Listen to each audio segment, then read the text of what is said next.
అందరికీ నమస్కారం.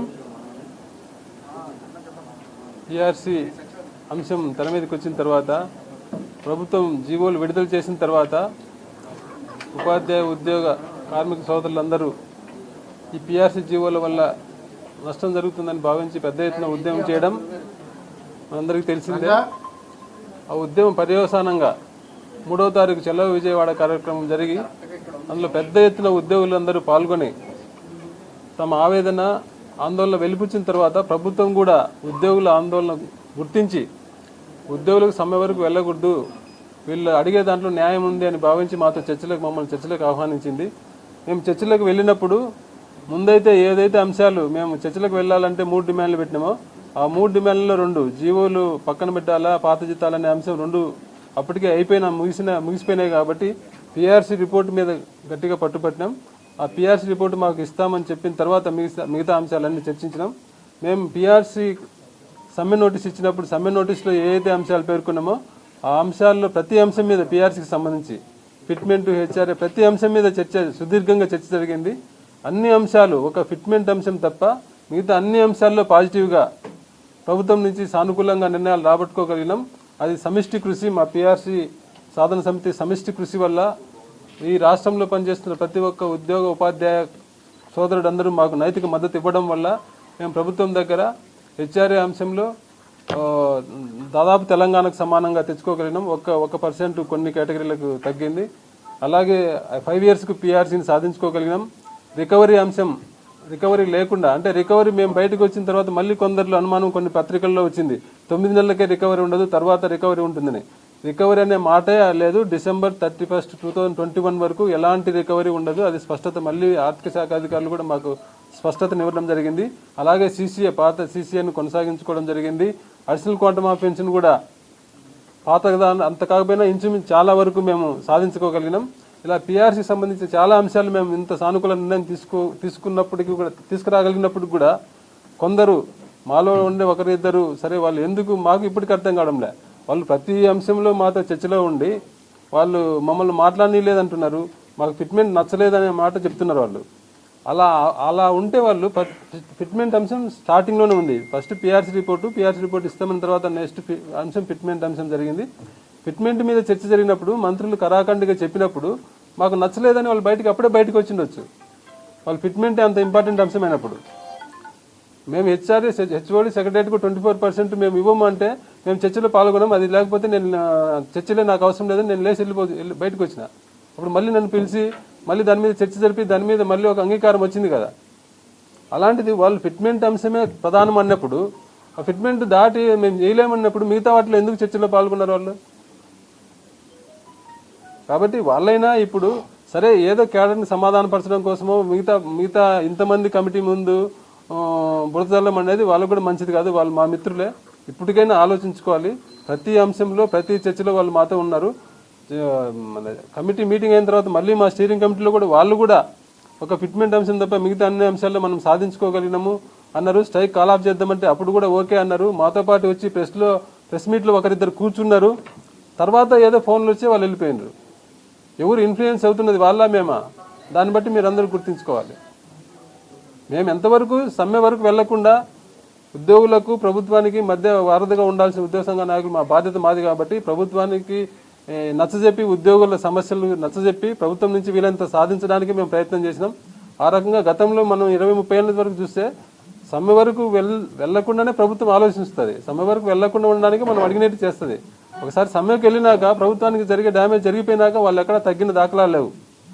ప్రభుత్వం సమ్మె చేస్తామంటే భయపడుతుంది, కానీ సమ్మె చేసినాక సమ్మెలోకి దిగినాక భయపడిన దాఖలాలు మనకు తలొగ్గిన దాఖలాలు గతంలో లేవు. అందుకే ఎంతసేపు మనం ప్రభుత్వం మనకుండే స్ట్రెంత్ని చూపించి ప్రభుత్వం దగ్గర ఎంత మెజారిటీ మ్యాక్సిమం ఎంత తీసుకోగలమో అంత తీసుకోగలిగాం. మనం పెట్టిన 7 డిమాండ్లలో పిఆర్సీ సంబంధించి దాదాపు ఒక ఫిట్మెంట్ అంశం తప్ప మిగతా అన్ని డిమాండ్లలో మేము పురోగతి సాధించినాం.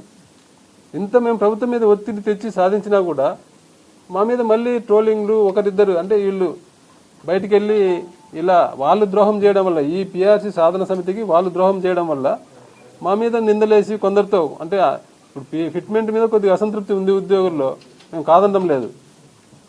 ఫిట్మెంట్ అంశం సాధించకపోయినా అసంతృప్తి ఉంది. కానీ మిగతా అన్ని సాధించిన వాటన్నిటితో పోలిస్తే అది అది అంత పెద్దదేం కాదు.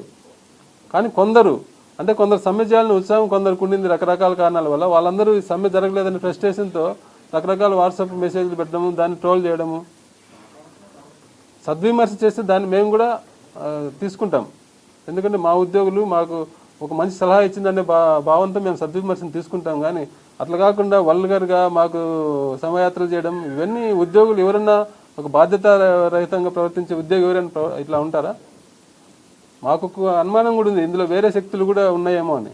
అందుకోసమే ప్రభుత్వాన్ని విజ్ఞప్తి చేస్తున్నాం, ఎవరైతే ఇలా బాధ్యత రహితంగా వ్యవహరిస్తున్నారో వాళ్ళ మీద ఖచ్చితంగా వాళ్ళని ఐడెంటిఫై చేసి వాళ్ళ మీద ఖచ్చితంగా చర్యలు తీసుకోవాల్సిందే. కాబట్టి ఈ ముగ్గురికి కూడా ఇప్పటికైనా చెప్తున్నాం, ఇప్పుడైనా పిఆర్సీ సాధన సమితితో కలిసి రావాలి. అందరం వాళ్ళకు కూడా ఉంది, వాళ్ళు కూడా పిఆర్సీ హెచ్ఆర్ఏ వాళ్ళు అంటున్నారు మమ్మల్ని మాట్లాడలేదని. మళ్ళీ నిన్న మీడియాతో ఏం మాట్లాడినారు, హెచ్ఆర్ఏ మా వల్ల వచ్చింది, ఇంకోటి మా వల్ల వచ్చింది. మళ్ళీ మాట్లాడలేకపోతే వాళ్ళ వల్ల ఎట్లా వచ్చినాయి అవన్నీ? అందరం కలిసి ఒక ముందుకెళ్ళినప్పుడు, ఉద్యమంలోకి వెళ్ళినప్పుడు నష్టాలను మనమే భరించాలి, క్రెడిట్ మనమే తీసుకోవాలి. అంతేగాని క్రెడిట్ వరకు మాదే, రానేటి అన్నిటికీ మేమే బాధ్యత అంటే అలాంటి వాళ్ళు నాయకులు అనిపించుకోరు. అది వాళ్ళు గమనించుకోవాలి. ఇప్పుడైనా జరిగిన దానికి మళ్ళీ అందరం కూర్చొని కావాల్సిన వాళ్ళు కూడా వచ్చి కూర్చుందాం. మనం సాధించింది చిన్న విజయం ఏం కాదు.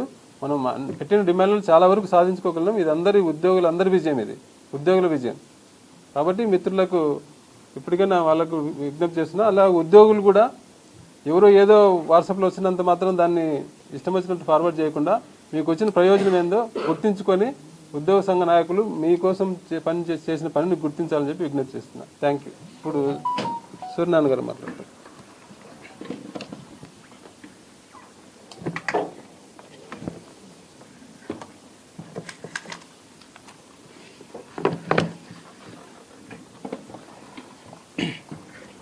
అందరికీ నమస్కారం. గత 3 రోజులుగా ప్రచార మాధ్యమాల్లో, సామాజిక మాధ్యమాల్లో, ఉద్యోగ వర్గాల్లో, సమాజంలో, రాజకీయ వర్గాల్లో ఎక్కడెక్కడ లేని, నేరుగా ప్రత్యక్షంగా ఉద్యోగ వర్గాలతో సంబంధం లేనటువంటి వారందరూ కూడా ఉద్యోగులకు అన్యాయం జరిగిందని అవ్యాజమైన ప్రేమ చూపిస్తూ ఈ జరిగిన అన్యాయానికి మే నలుగురు ఏదో దోషుల కింద చిత్రీకరిస్తూ చేస్తున్నటువంటి వారి లక్ష్యాలు సాధించుకోవడం కోసంగా వారికి ఉన్నటువంటి ఎజెండాలో భాగంగా వారు చేసిన దుష్ప్రచారానికి ధన్యవాదాలు, కృతజ్ఞతలు. ఇదైతే ఈ దుష్ప్రచారం ఈ రకంగా శవాలకు దండలేసామని, ఫోటోలకు దండలేసి శ్రద్ధాంజలి ఘటించామని, ఇలాంటి పనులైతే బాధ్యత కలిగిన విజ్ఞులైన ఉద్యోగ ఉపాధ్యాయులు చెయ్యరని మేము అనుకుంటా ఉన్నాం.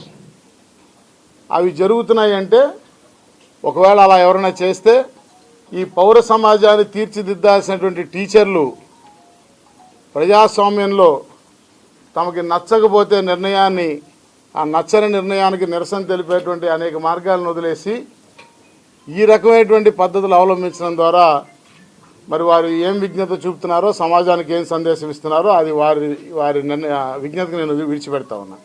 అయితే ఈ సందర్భంలో కొంత వివరణ ఇవ్వాల్సినటువంటి అవసరం ఉన్నది. ఒకటి, 11వ వేతన సవరణ, subject is 11th pay revision commission. అసలు ఈ కమిషన్ ఎలా ప్రారంభమైంది, ఎలా ప్రయాణం జరిగింది, ఎక్కడ మలుపు తిరిగింది, జనవరి 6వ తారీఖు నాడు ఏం జరిగింది, జనవరి 7వ తారీఖు నాడు ఏం జరిగింది, దాని ధర్మిలా మరలా ముగిసిపోయిన పిఆర్సీ అధ్యయనం, మరలా ఈ పిఆర్సీ స్ట్రగుల్ కమిటీ అనేటువంటి ఏర్పాటు ఎందుకు జరిగింది, ప్రభుత్వం జీవోలు ఇచ్చిన తర్వాత కదా ఈ సాధన సమితి ఏర్పడింది. పిఆర్సీ అనేటువంటి అధ్యాయం ప్రభుత్వ పరంగా ముగింపు పలికిన తర్వాత ఈ సాధన సమితి ఏర్పాటు జరిగింది. దాని తర్వాత జరిగిన పరిణామాలు ఏంటి, ప్రభుత్వం చేసిన ప్రచారం ఏంటి, మేము సాధించింది ఏంటి, దానికి ముందు దాని తర్వాత ఉద్యోగికి చేకూరిన లబ్ధి ఏంటి, ఈ మొత్తం ఒక అనలిటికల్గా ఒక ప్రాసెస్ని కనుక మనం అనలైజ్ చేసి చూసినట్టయితే ఇది గొప్ప పిఆర్సీ ఇచ్చామని ప్రభుత్వము చెప్పడం లేదు, గొప్ప పిఆర్సీని సాధించామని మేము క్లెయిమ్ చేయటం లేదు.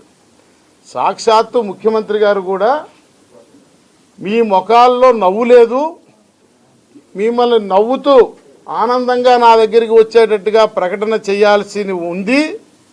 కానీ ఉన్న పరిస్థితుల్లో ఆ పని చేయలేకపోతున్న ఆయన ఆర్థిక నిస్సహాయతను వెలిబుచ్చి ప్రభుత్వపరంగా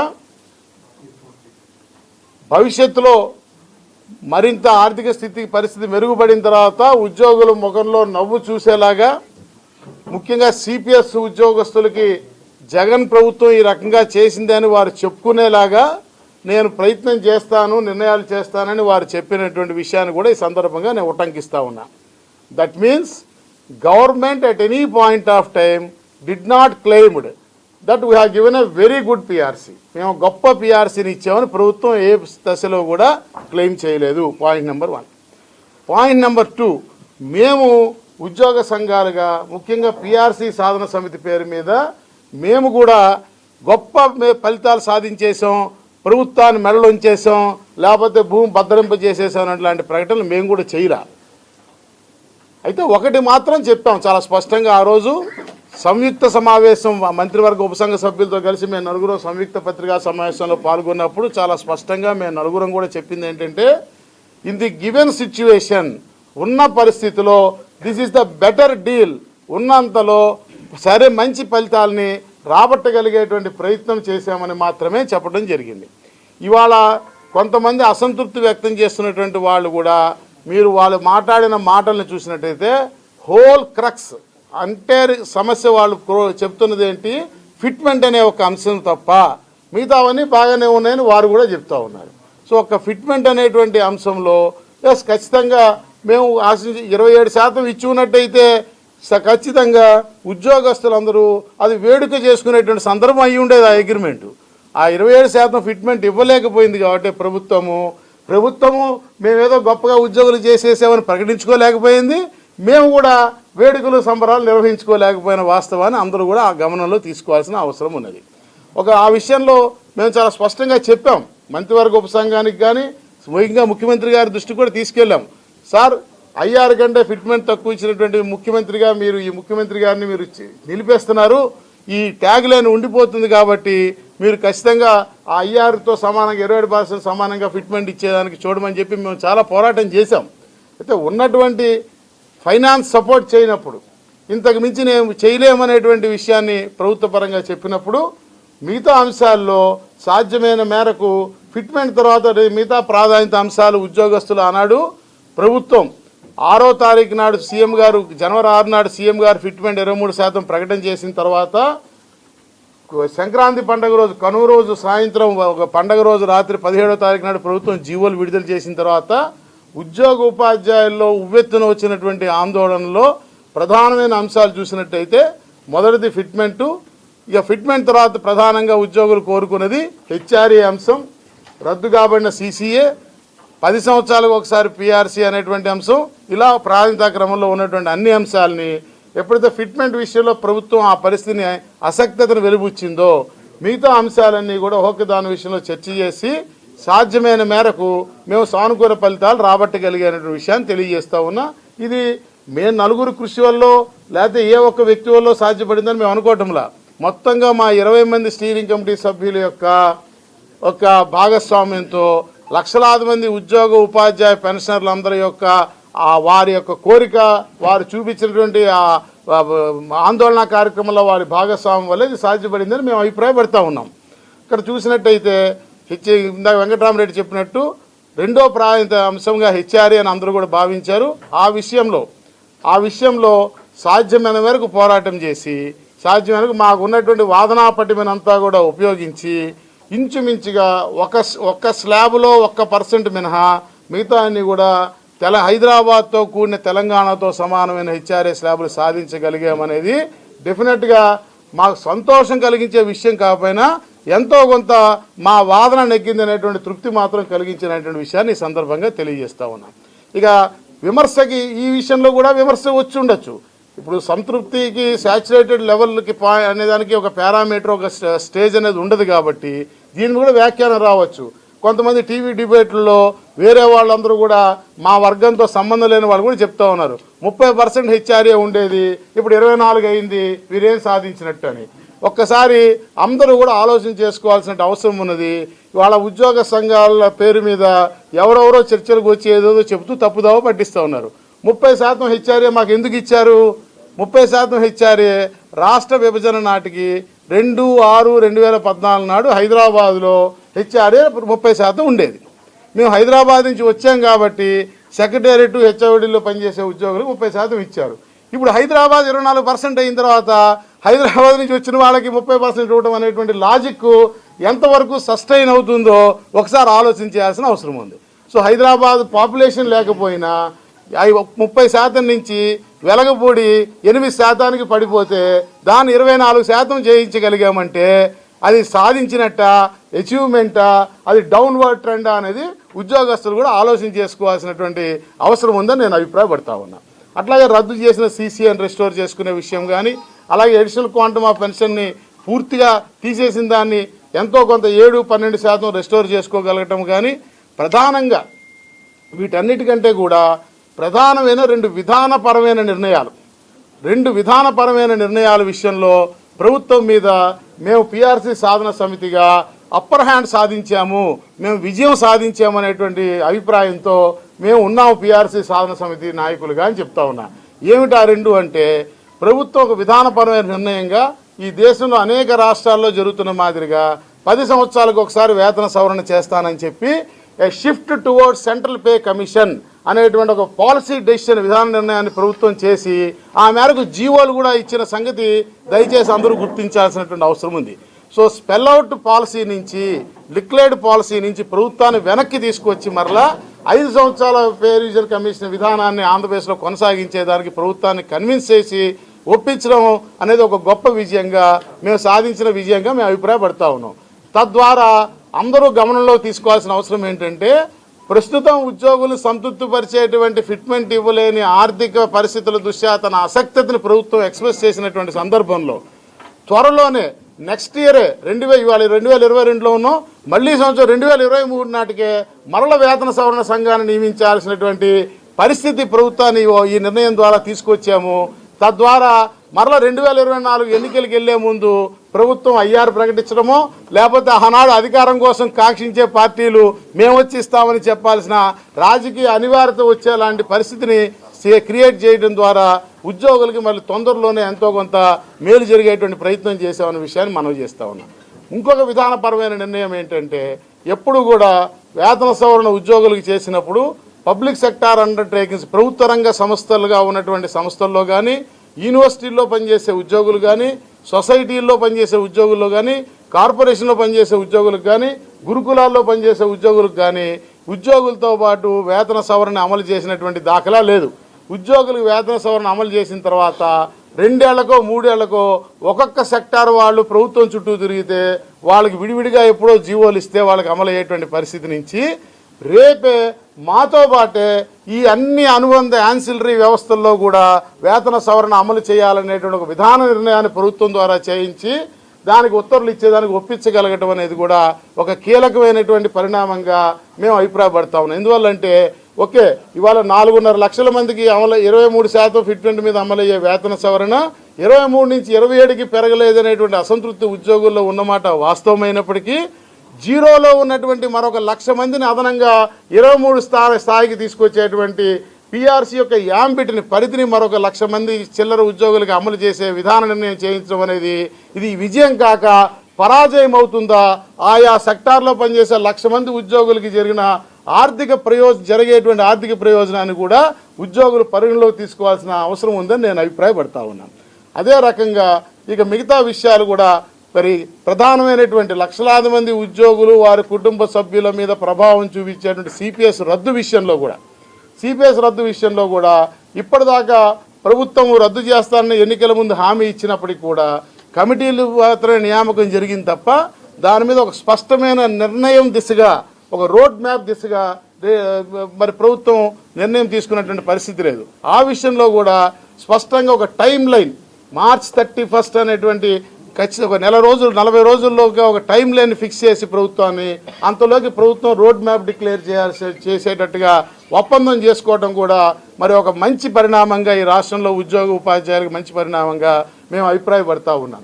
ఇట్లా దయచేసి కేవలము ఫిట్మెంట్ విషయంలో ఉద్యోగులకి సాటిస్ఫాక్టరీగా లేదు, మేము కూడా సంతృప్తిగా లేము. మేమేమి ఫిట్మెంట్ సంతృప్తిగా ఉన్నాం మేము ఎక్కడ చెప్పలా.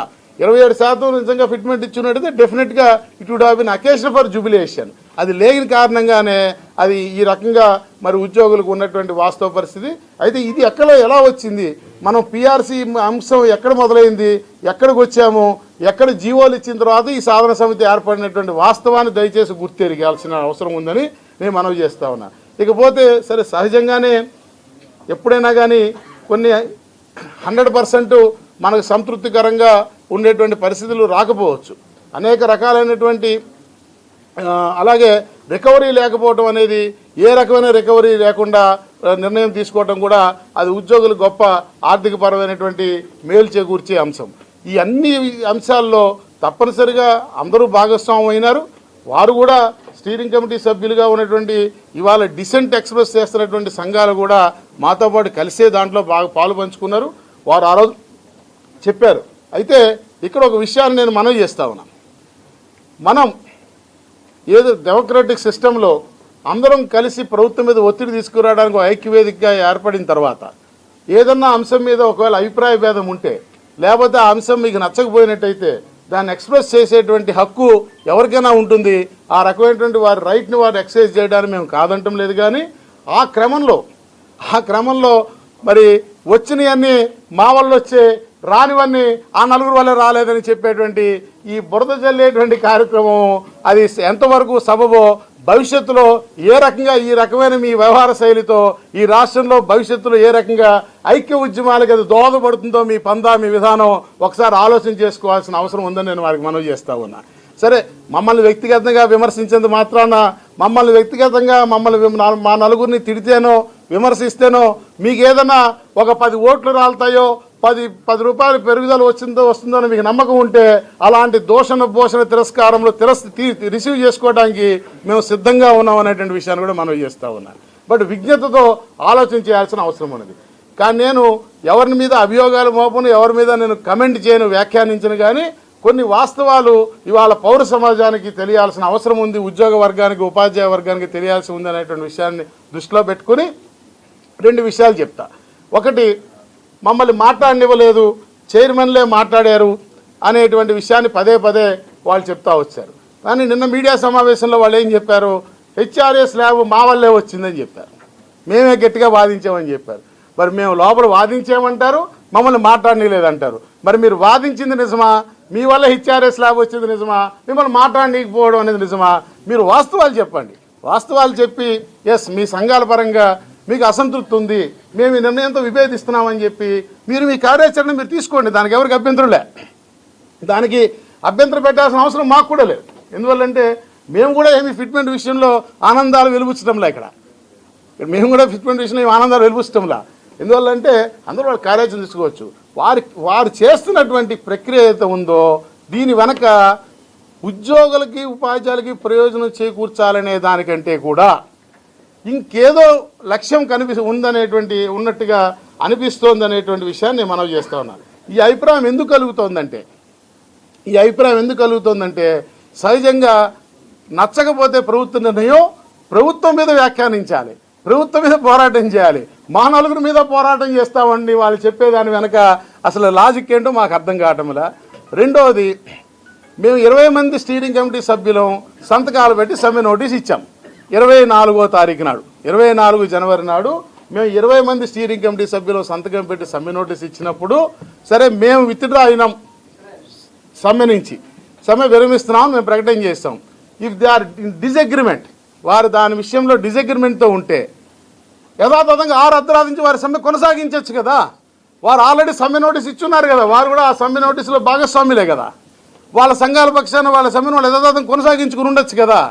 అది మానేసి తిరిగి మళ్ళీ స్క్వేర్లీ బ్యాక్, మళ్ళీ నల్ల బ్యాడ్జ్తో మొదలెట్టి మళ్ళీ ఊరూరు తిరుగుతాం అంటే కేవలము ఈ అంశాన్ని ఒక లైవ్లో ఉంచి ప్రచారం చేయటం అనే జయమే కనిపిస్తోంది తప్ప మరి నిజంగా ఉద్యమం చేసేటువంటి వాళ్ళైతే మరి 6వ తారీఖు అర్ధరాత్రి నుంచి అప్పటికే వారు కూడా సిగ్నేటరీస్ అయిన సమ్మె కార్యాచరణలో నేరుగా ఎందుకు వాళ్ళు వెళ్ళలేదో మరి వాళ్ళు వెళ్ళలేదో మాకు అర్థం కావటంలా. సో దీన్ని బట్టి ఇంకేదో ఉద్దేశం ఉందేమో అనేటువంటి అనుమానం కలుగుతోంది. మరొక పక్క జనవరి 6వ తారీఖు నాడు గౌరవ ముఖ్యమంత్రి గారి దగ్గర జనవరి 6వ తారీఖు నాడు అంతకుముందు చీఫ్ సెక్రటరీ గారి నేతృత్వంలో అధికారులు సజ్జల రామకృష్ణారెడ్డి గారు, ఆర్థిక శాఖ మంత్రి బుగ్గన గారు ఆధ్వర్యంలో అనేక దఫాలు చర్చలు జరిగిన తర్వాత పిఆర్సీ అనే అంశం జనవరి 6వ తారీఖు నాడు మొట్టమొదటిసారిగా ముఖ్యమంత్రి గారి స్థాయిలో చర్చలు అనేటువంటి సందర్భం జరిగింది. 6వ తారీఖు నాడు సమావేశంలో ఈ 20 మంది స్టీరింగ్ కమిటీ సభ్యులు నాతో సహా అందరం పాలు పంచుకున్నాం. మేమందరం భాగస్వామ్యం ఉన్నాం. ఆ రోజు అందరం మాట్లాడాం, అందరం వారి వారి అభిప్రాయాలు చెప్పాం. మరి చెప్పినప్పుడు ఈ సోకాల్డ్ ఈ ప్రజెంట్ డిసెంట్ తెలుపుతున్న 3 సంఘాల నాయకులు కూడా ముఖ్యమంత్రి గారి దగ్గర మమ్మల్ని మాట్లాడించమని చెప్పి మాట్లాడించలేదు, మమ్మల్ని మాట్లాడే అవకాశం లేదు చెప్తున్న వాళ్ళు వారు ఆనాడు ఆ సమావేశంలో పాల్గొని ముఖ్యమంత్రి గారి దగ్గర ఏం మాట్లాడారో, ఫిట్మెంట్ విషయంలో ఏం చెప్పారో, ఫిట్మెంట్ మీ ఇష్టమని ముఖ్యమంత్రి గారు వదిలేశారు. వదిలేసి ఇతర ఉపాధ్యాయ సమస్యలు పరిష్కరించమని కోరారు.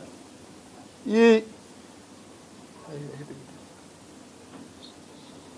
గౌరవ ముఖ్యమంత్రి గారికి, పెద్దలందరికీ నమస్కారం.